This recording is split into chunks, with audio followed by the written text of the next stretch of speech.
नमस्कार साथियों।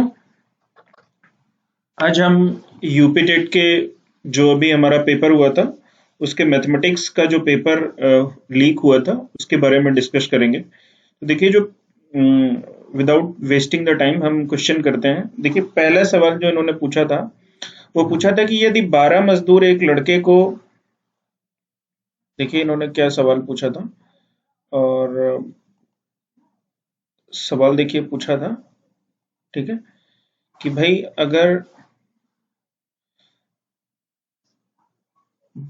15 मजदूर एक सड़क को 18 घंटे में बनाते हैं, उसी काम को 30 घंटे में करने के लिए कितने मजदूरों की आवश्यकता होती है।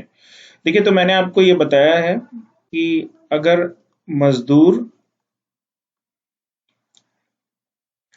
एक तरफ इंटू घंटे, ठीक है, ये अब बराबर होता है। ठीक है, तो अगर मैं आपको क्या बताता हूं, ठीक है, अगर यहां से अगर देखा जाए तो 15 मजदूर जो है वो उस काम को कर रहे हैं 48 घंटे में। ठीक है, अब कह रहे हैं उसी काम को करना है 48 घंटे में कर रहे हैं। ठीक है, उसी काम को 30 घंटे में करना है। काम तो भाई सेम है, 30 घंटे में करना है, तो पता चला एक्स मजदूर चाहिए। ठीक है, तो उधर क्या हो जाएगा, क्या हो जाएगा, क्या हो जाएगा, एक्स बराबर क्या हो जाएगा। देखिए, काम सेम है मेरा, तो काम अगर सेम है, काम अगर मेरा सेम है तो एक्स बराबर क्या हो जाएगा, 15 गुणे 48 डिवाइडेड अपॉन क्या हो जाएगा, 30। ठीक है, 15 दूनी 30, 2 कट जाएगा 24 से। तो कितने हमारे मजदूर की जरूरत होगी, अगर हमारे मजदूर की कितनी जरूरत होगी, 24 मजदूर की जरूरत होगी। तो इस तरीके से सवाल किया जाता है। देखिए, हमने बराबर क्यों किया, 15 मजदूर सेम काम को 48 दिन में करते हैं, सेम काम करना है तो 30 घंटे में करना है, तो कितने मजदूर की जरूरत होगी। भाई सिंपल सा लॉजिक लगा लो, 15 मजदूर उसी काम को 48 घंटे में करते हैं, अब उस काम को 30 घंटे में करना है, 30 घंटे में करना है मतलब समय कम कर दिया तो मजदूर बढ़ाने पड़ेंगे। आप इसको ऐसे लॉजिक लगा सकते हैं। ठीक है, तो इस तरीके से हमारा सवाल सॉल्व होता है।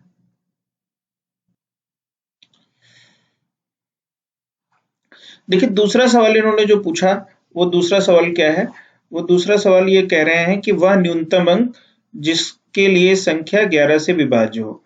तो मैंने आपको बताया हुआ है कि अगर अगर किसी संख्या को आपको डिवाइड करना है 11 से, तो उसके लिए क्या करना है, जैसे 3248 नंबर है। ठीक है, तो ये देखिए, जो पहली डिजिट है ऑड हो जाएगी, ये इवन हो जाएगी, ऑड हो जाएगी, इवन हो जाएगी, ये ऑड हो जाएगी, ये इवन हो जाएगी, ये ऑड हो जाएगी। ठीक, तो हमने जो कॉन्सेप्ट हमने सीखा है कि विषम स्थानों पे संख्याओं का योग, जो विषम स्थान पे संख्याओं का योग, ठीक है, जो विषम स्थान पे संख्याओं का योग जो होगा, ठीक है, माइनस सम स्थान पे संख्याओं का योग, सम स्थान पे संख्याओं का योग,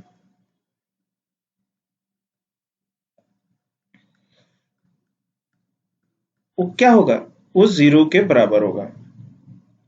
ठीक है, तो अगर मैं यहां से सॉल्व करता हूं सम स्थान पे संख्याओं, विषम स्थान पे संख्याओं का योग, तो क्या हो जाएगा, 3+4+3, 3+4+3+2, ठीक है, -2+x+4 = 0। कितना हो गया, अगर मैं बात देखूं तो ये हो गया 4 3 7 3 10 2 12, और इधर 4 2 6 हो जाएगा। तो कितना हो जाएगा, 12 -6 - x = 0 हो जाएगा। तो x बराबर क्या हो जाएगा, 6 आ जाएगा। तो हमारी जो संख्या होगी वो x क्या हो जाएगी, वो 6 हो जाएगी। तो 11 से जो डिविजिबिलिटी का रूल है वो ये है। तो इस तरीके से आपका आंसर ये आ जाएगा। ठीक है,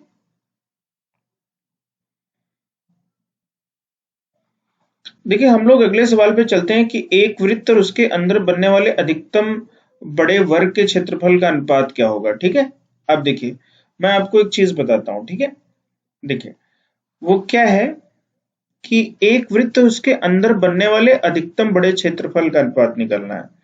ठीक है, अगर मैं आपको एक सर्कल में बनाता हूं कि देखिए ये सर्कल है हमारा, फील करिए सर्कल क्या है, और उसके अंदर बनने वाले अधिकतम क्षेत्रफल के का अनुपात क्या है। ये सेंटर है, ठीक है, ये सेंटर है हमारा।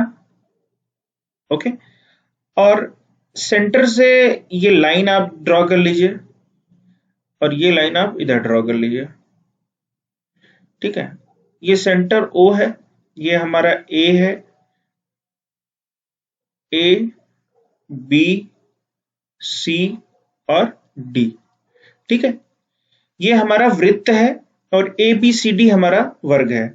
अब ये कह रहे हैं कि अधिकतम बड़े वर्ग का क्षेत्रफल, अधिकतम बड़ा वर्ग इतना ही होगा कि वो उसके चारों जो वर्टिस हैं वो हमारे सर्कल को टच करें। ठीक है, तो अगर मैं AC की बात करूं, AC, तो ये वर्ग का विकर्ण हो जाएगा और वो क्या होगा, भुजा √2। जो वर्ग का विकर्ण होता है वो भुजा √2 होता है। और ये AC है क्या, OA प्लस OC है। ठीक है, OA क्या होती है, ये वृत्त की त्रिज्या हो जाएगी R, OC भी क्या हो जाएगी, वृत्त की त्रिज्या हो जाएगी, 2R हो जाएगी। और ये क्या है, ये है, ठीक है,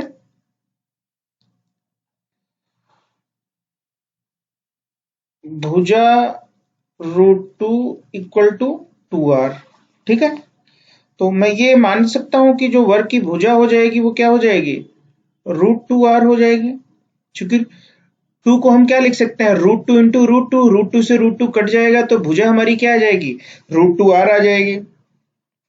अब कह रहे हैं कि वर्ग, अधिकतम बड़े वर्ग के क्षेत्रफल का अनुपात, एक वृत्त और उसके अंदर, देखिए सवाल में इन्होंने ये पूछा हुआ है कि एक वृत्त, देखिए वृत्त का जो क्षेत्रफल होता है, जो वृत्त का क्षेत्रफल है, जो वृत्त का क्षेत्रफल है वो क्या होता है, वो पाई इंटू त्रिज्या का स्क्वायर होता है, पाई R स्क्वायर हो जाएगा। ठीक है, और जो हमारा वर्ग का क्षेत्रफल है, वर्ग का क्षेत्रफल वो क्या हो जाएगा, वो हो जाएगा भुजा गुणे भुजा, तो √2R का होल स्क्वायर, √2R का होल स्क्वायर।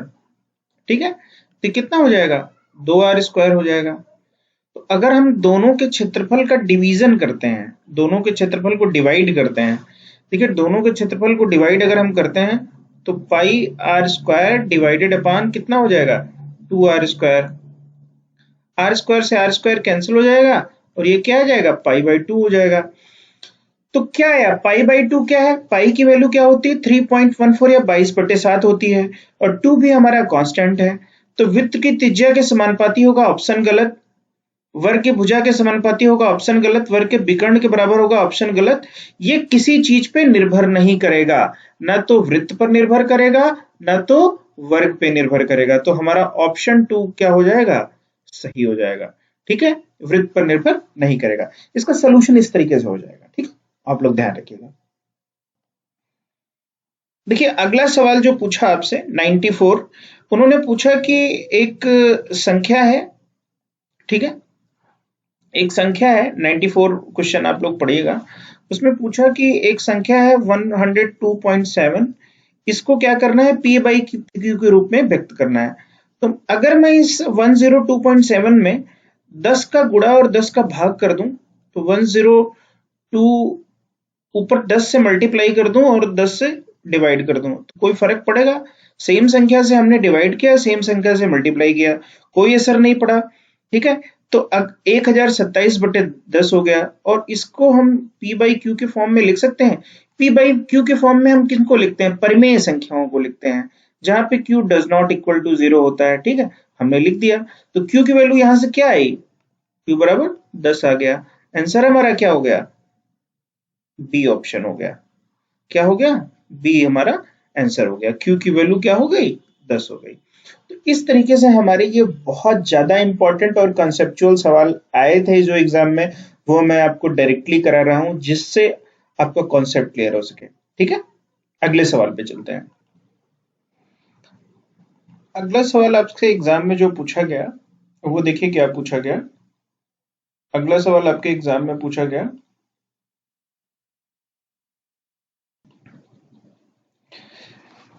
देखिए आपके एग्जाम में जो अगला सवाल पूछा गया वो क्या पूछा गया कि 95 क्वेश्चंस की बात कर रहा हूं मैं। उसमें ये पूछा गया कि 600 साधारण ब्याज की दर से 4 वर्ष में 720 हो जाता है, और यदि ब्याज की दर 2% बढ़ा दिया जाए तो वह धन कितना होगा। देखिए मैं आपको एक चीज बता दूं कि 600 रुपए को 4 वर्ष में वो कितना हो जाता है? वो 720 रुपए हो जाता है। ठीक है, एक सर्टेन रेट से।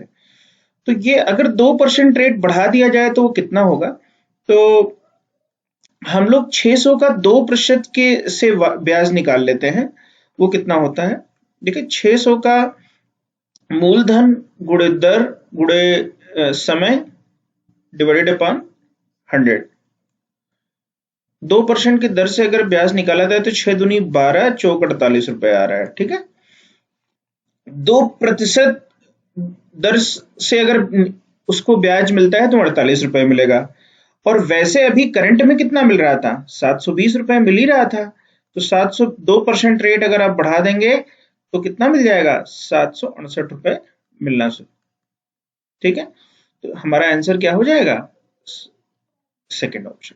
ठीक है, अब इसमें देखिए अगला सवाल जो इन्होंने पूछा, अगला सवाल इन्होंने पूछा कि 96 प्रॉब्लम उन्होंने पूछा कि निम्नलिखित में कौन सी जो संख्या है वो कौन सा स्टेटमेंट सही नहीं है। ठीक है, अब देखिए 96 क्वेश्चंस में अब इन्होंने देखिए पूछा कि निम्नलिखित में से कौन सी सही नहीं है। दो पूर्णांकों का योग सदैव पूर्णांक होता है। ठीक है, ठीक है, बिल्कुल होता है। दो परिमेय संख्याओं का योग परिमेय संख्या होती है।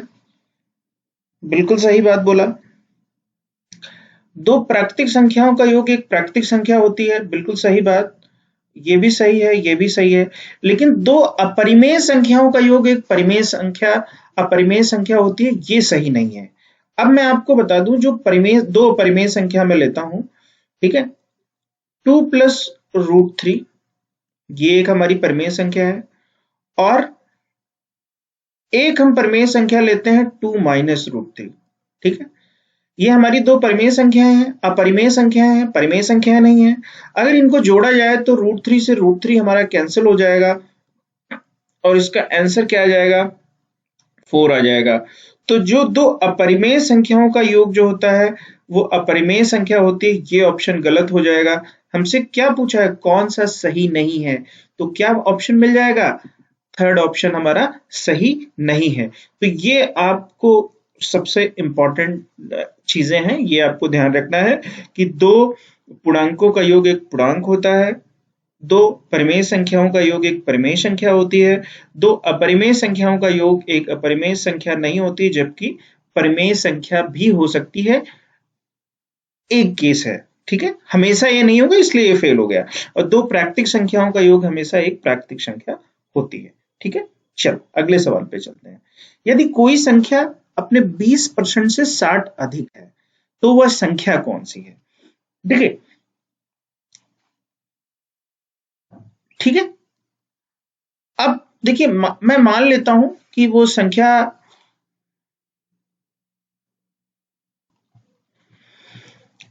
देखिए सवाल आपसे ये पूछ रहा है कि कोई संख्या अपने 20% से 60 अधिक है। तो आप मान लीजिए कि वो संख्या x है, हमने वो संख्या x मान ली। x का जो 20% हो जाएगा वो क्या हो जाएगा? x into 20/100। ठीक है, और इसको आप क्या लिखेंगे? 20 पंचे 100। ठीक है, तो x इंटू 1/5 हो जाएगा और 5 से 1 में डिवाइड करेंगे तो 0.2 आएगा। x का जो 20% है वो संख्या हमने क्या मानी, x मानी, और उसका जो 20% हो गया वो 0.2x है। सवाल में कह रहा है कि वो जो संख्या है अपने 20% से 60 अधिक है। ठीक है, वो संख्या उसके 20% से 60 अधिक है। तो हम इसको सॉल्व करेंगे, x पक्षांतर करके उधर ले जाएंगे तो x 0.2x हो जाएगा और ये 60 हो जाएगा, और यहाँ पे क्या बचेगा, 0.8x बचेगा और ये 60 के बराबर हो जाएगा। x बराबर क्या हो जाएगा, 60 बटे 0.8। ठीक है, और इसको हम सॉल्व करेंगे तो क्या हो जाएगा, 0.8 को हम 8 बटे 10 लिख सकते हैं, और ये ऊपर जाएगा तो क्या हो जाएगा, 8 हो जाएगा, और इसको आप कट कर लीजिए, 4 दूनी 8 हो जाएगा, 4 15 चौको 60 हो जाएगा, 2 पंचे 10, 15 पचे 75। ये संख्या कौन सी हो जाएगी, ये फोर्थ हो जाएगी। ये मैं आपको इसलिए थोड़ा डिटेल में बता रहा हूँ कि जैसे आप लोग बहुत बेसिक, कई लोगों की मैथमेटिक्स नहीं है, तो वो मैंने आपको बताया कि भाई संख्या एक है, x हमने मान ली, उस वो अपने 20% से 60 ज्यादा है। ठीक है, तो ये हमने आपको बताया। ठीक है, और ठीक है, अब अगले सवाल पे चलते हैं। अगले सवाल में वो ये बोलता है कि एक संख्या जो कि 3070 के सर्वाधिक से 3070 के सर्वाधिक निकट 17 से पूरी विभाजित होती है, प्राकृतिक संख्या क्या है। चलिए हम लोग क्या करते हैं, 17 से डिवाइड कर देते हैं 3070 में। देखिए 17 एकन्नम 17 हो जाएगा, बचा कितना, 137 हो जाएगा। अगर मैं बात करूं तो 17 पचे 85, और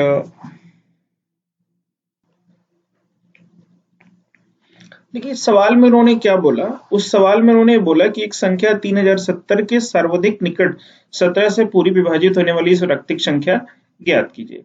तो अगर मैं 3070 में 17 से डिवाइड कर दूं, 17 से डिवाइड कर दूं तो देखिए क्या है, तो 17 एकन्नम 17 हो जाएगा, और क्या बचेगा 13, और 7 हम नीचे ले लेते हैं तो 17 नवैया 136 हो जाता है।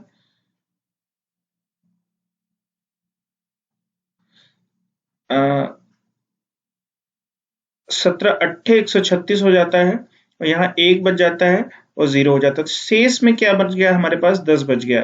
तो अगर हम 3070 से 10 माइनस कर देते हैं, मतलब 3060, तो इस 17 से पूर्ण विभाजित होने वाली संख्या हो जाएगी। क्योंकि 10 शेष बच रहा है तो 3070 से हमने 10 माइनस कर दिया, तो 3060 वैसी संख्या है जो 17 से विभाजित हो जाएगी। अब 3060 से अगली बड़ी संख्या कौन होगी जो 17 से विभाजित होगी, भाई 17 जोड़ दो इसमें, उस 17 से विभाजित हो जाएगी, तो कौन सी संख्या हो जाएगी, 3077। तो 3070 से पहले कौन सी संख्या है, 3060 है, और उसके बाद कौन सी संख्या है, 3077 है। तो 3070 के सर्वाधिक निकट कौन सी है, 3060 है, 3077 है, 7 जोड़ दो भाई, 3077 सर्वाधिक निकट है, तो ये ज्यादा अपग्रेड ऑप्शन हो जाएगा, ये ऑप्शन नहीं होगा।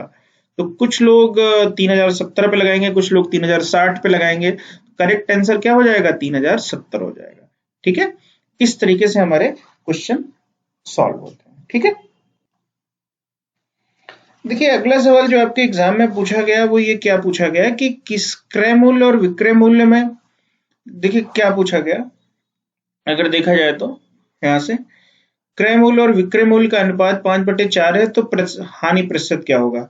देखिए मैं आपको बता दूं, क्रय मूल्य अगर मैं कह रहा है कि और क्रय मूल्य और विक्रय मूल्य, क्रय मूल्य क्या होता है जो जिसमें खरीदा, और विक्रय मूल्य क्या होता है जिसमें बेचा। तो दोनों में 5:4 का अनुपात है। तो ये मैं मान सकता हूं कि क्रय मूल्य 50 मान सकता हूं और विक्रय मूल्य 40 मान सकता हूं। ठीक है, इसमें भी 50 रुपए में खरीद के 40 रुपए में बेचा, तो नेचुरल सी बात है उसको लॉस ही हुआ। तो मैंने हानि प्रतिशत क्या होता है, प्रतिशत हानि होता है क्रय मूल्य माइनस विक्रय मूल्य बटे क्रय मूल्य इंटू 100। ठीक है, तो क्रय मूल्य हमारा क्या हो जाए, क्रय मूल्य क्या है, क्रय मूल्य 50 है, विक्रय मूल्य 40 है, डिवाइडेड अपॉन क्रय मूल्य इंटू 100, 10/50 इंटू 100, ठीक है, 50 दूनी 2, 20% हमारी हानि, ठीक है, हानि प्रतिशत हमारा क्या है, 20% है। आप इसको लॉजिकली समझिए कि देखिए 5:4 है, तो 50 फॉर एग्जाम्पल क्रय मूल्य हो गया, बेचा 10 रुपए के लॉस पे, तो हानि प्रतिशत क्या होता है, क्रय मूल्य माइनस विक्रय मूल्य डिवाइड बाई क्रय मूल्य इंटू 100, ये हमारा हानि प्रतिशत हो जाता है, ठीक है। तो ए ऑप्शन हमारा करेक्ट ऑप्शन होगा, ठीक है। अब देखिए अगला सवाल उन्होंने पूछा कि यदि किसी घन का जो विकर्ण है, अगर मैं घन के विकर्ण के बारे में बात करूं, विकर्ण 8√3 सेंटीमीटर है, तो उसका जो पृष्ठीय क्षेत्रफल है वो क्या होगा। देखिए मैं आपको एक चीज बता देता हूं यहाँ पे, ठीक है, ये हमारा एक घन होता है, फिलिंग पे जाइएगा, घन की सभी जो लंबाई चौड़ाई और ऊंचाई होती है वो बराबर होती है, ठीक है, ध्यान से सुनिएगा। तो यहां से एक विकर्ण है, ठीक है, उसकी लंबाई दी गई है, विकर्ण की लंबाई जो दी गई है वो 8√3 सेंटीमीटर दी गई है, ठीक है, उसका पृष्ठीय क्षेत्रफल पूछ रहे हैं ये, ठीक है। तो घन की जो विकर्ण होता है वो होता है भुजा√3, क्या होता है, भुजा√3, और वो कितने के बराबर दिया गया है, इतने के बराबर। तो भुजा हमारी क्या हो जाएगी, भुजा क्या हो जाएगी, 8 सेंटीमीटर हो जाएगी, ठीक है, भुजा क्या हो जाएगी, 8 सेंटीमीटर हो जाएगी। तो आप यहाँ पे देखिए कि जो उसका पृष्ठीय क्षेत्रफल होता है वो 6a² होता है, क्या हो जाता है, 6a², पृष्ठीय क्षेत्रफल क्या हो जाता है, 6a² हो जाएगा। तो 6a² क्या हो जाएगा, अगर मैं बात करूं 6 इंटू 8², 6 इंटू क्या हो जाएगा, 64 हो जाएगा, 6 चौका 24 के 4 हासिल 2, 6 छंग 36, 36 2 38, तो 384 सेंटीमीटर स्क्वायर हो जाता है, ठीक है। 6a² कैसे होता है, देखिए वर्ग में 6 फलकें होती हैं, कितनी फलकें होती हैं, 1 2 3 4, पीछे वाली और इधर वाली 6 फलकें होती हैं, और हर फलक में एक स्क्वायर होता है। तो एक स्क्वायर का क्षेत्रफल a², तो 6 स्क्वायर का क्षेत्रफल कितना हो जाता है, 6a²। भुजा क्या है, a है, a कितना है, 8 सेंटीमीटर है, तो 6 इंटू 8² कितना हो जाएगा, 6 इंटू 64 हो जाएगा, 384 सेंटीमीटर स्क्वायर क्या आ जाएगा, उसका पृष्ठीय क्षेत्रफल आ जाएगा, ठीक है, ये ऑप्शन हमारा हो जाएगा। सवाल एक पूछा गया कि एक वृत्त के 120 अंश के खंड का क्षेत्रफल 66/7 सेंटीमीटर, 66/7 सेंटीमीटर स्क्वायर है, तो डायमीटर ऑफ द सर्कल क्या होगा। देखिए मैं आपको बताता हूं, एक सर्कल है,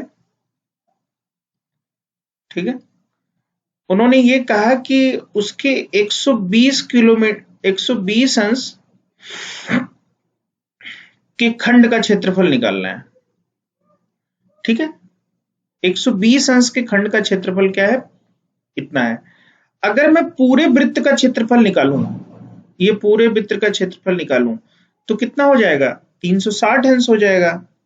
जो 360 अंश का जो क्षेत्रफल है वो कितना हो जाएगा, πr² हो जाएगा, ठीक है। तो 120 अंश का क्षेत्रफल कितना हो जाएगा, πr² डिवाइडेड अपॉन 360 इंटू 120, ठीक है।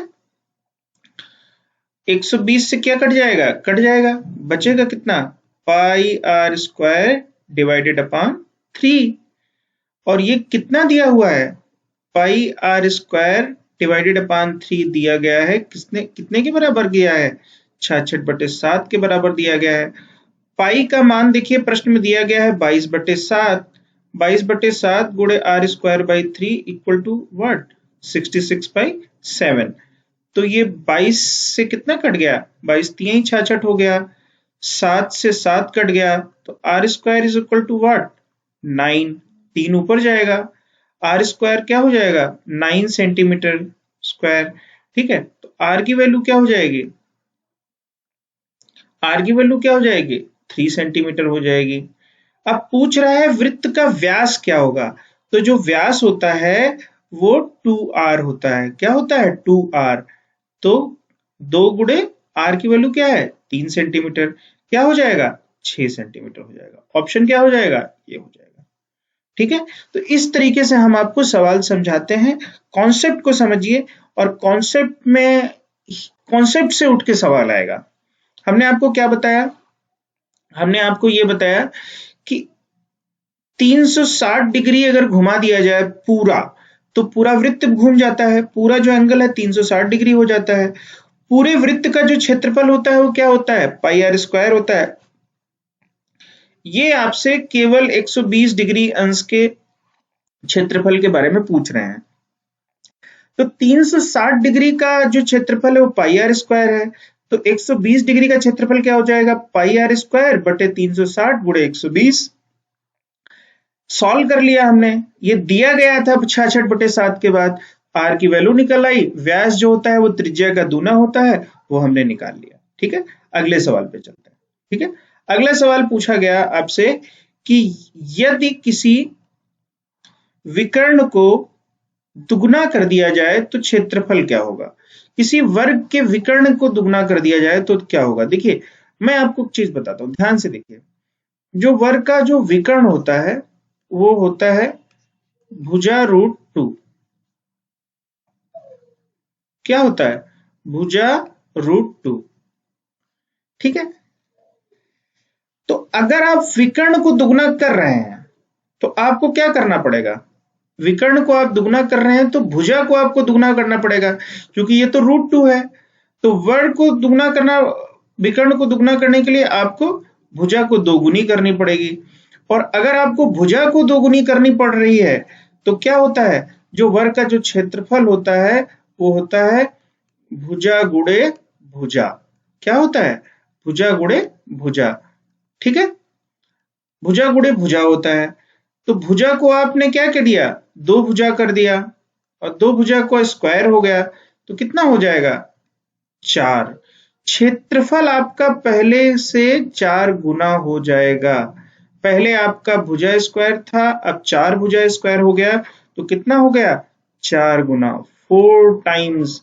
अगर आपको विकर्ण दुगना करना है तो आपका जो क्षेत्रफल है वो कितना हो जाएगा, 4 टाइम्स हो जाएगा।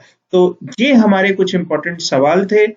अगले जो कुछ इंपॉर्टेंट आए हुए सवाल है हम आपको बाद में बताएंगे। हमारे चैनल को ज्यादा से ज्यादा सब्सक्राइब करिए। यूपी टेट की तैयारी आप विद्या मंत्रा के साथ करिए, और मैथमेटिक्स, सीडीपी, ईवीएस और हिंदी के जो भी इंपॉर्टेंट सवाल हैं वो हम आपको कराएंगे। और इस सेशन को ज्यादा से ज्यादा शेयर करिए, जिससे आप ज्यादा से ज्यादा गेन कर सकते हैं। ठीक है, थैंक यू सो मच।